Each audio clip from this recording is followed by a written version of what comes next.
একটি video viral হয়েছে। এক প্রবাসী বাংলাদেশে সৌদি কফিলের জন্য সান্ডা ধরেছেন। প্রশ্ন হলো, সান্ডা খাওয়া জায়েজ আছে কিনা? সান্ডা একটি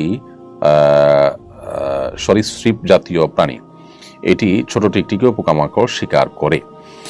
দেখুন, সান্ডাকে কোরআন এবং হাদিসে দব বলা হয়। বর্তমানেও আরব দেশগুলোতে এটাকে দব বলা হয়। তো এই দব সম্পর্কে 3 ধরনের হাদিসই আছে। কোনো কোনো হাদিসে নিষেধাজ্ঞা সাব্যস্ত হয়, কোনো কোনো হাদিসে এটার অনুমোদন সাব্যস্ত হয়। বিভিন্ন রকমের হাদিসই কিন্তু রয়েছে। সাহাবা একরাম সান্ডা খেয়েছেন, এরকম হাদিস রয়েছে।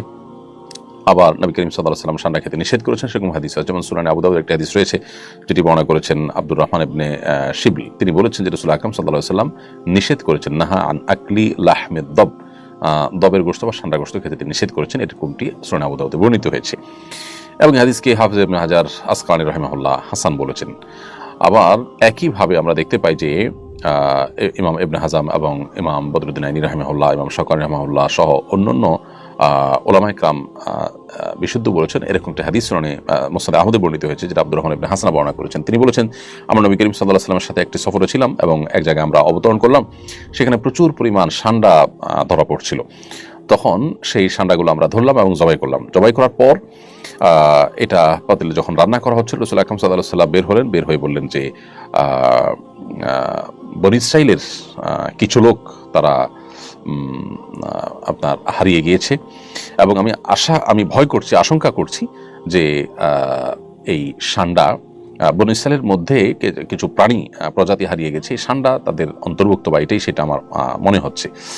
তো এখানে নবী করিম সাল্লাল্লাহু আলাইহি সাল্লাম এই প্রাণী অর্থাৎ সান্ডা খাওয়ার পর তিনি নিরুৎসাহিত করেছেন। হাদিসের শেষের দিকে সেটি রয়েছে। আব্দুল্লাহ ইবনে আব্বাস রাদিয়াল্লাহু তাআলা আনহুমা থেকে বর্ণিত একটা হাদিস সহিহ মুসলিমে বর্ণিত হয়েছে। তিনি বলেন যে নবী করিম সাল্লাল্লাহু আলাইহি সাল্লামের কাছে হাদিয়া হিসাবে কিছু জিনিস পেশ করা হয়েছিল, এর মধ্যে সান্ডাও ছিল। তো নবী করিম সাল্লাল্লাহু আলাইহি সাল্লাম সেখান থেকে খেয়েছেন।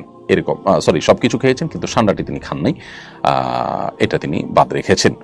তাহলে আমরা মিশ্র পাচ্ছি এই সম্পর্কে। সবগুলো হাদিস যেহেতু বিশুদ্ধ এবং সবগুলো হাদিস বিভিন্ন হাদিস কিতাবে বর্ণিত হয়েছে, জন্য সংখ্যাগরিষ্ঠ উলামায়ে কেরাম, বিশ্ব উলামায়ে কেরামের মধ্যে সান্ডা খাওয়া জায়েজ, যদিও হানাফি উলামায়ে কেরাম এটাকে মাকরুহ বলেছেন, অনুত্তম বা অনুচিত বলেছেন।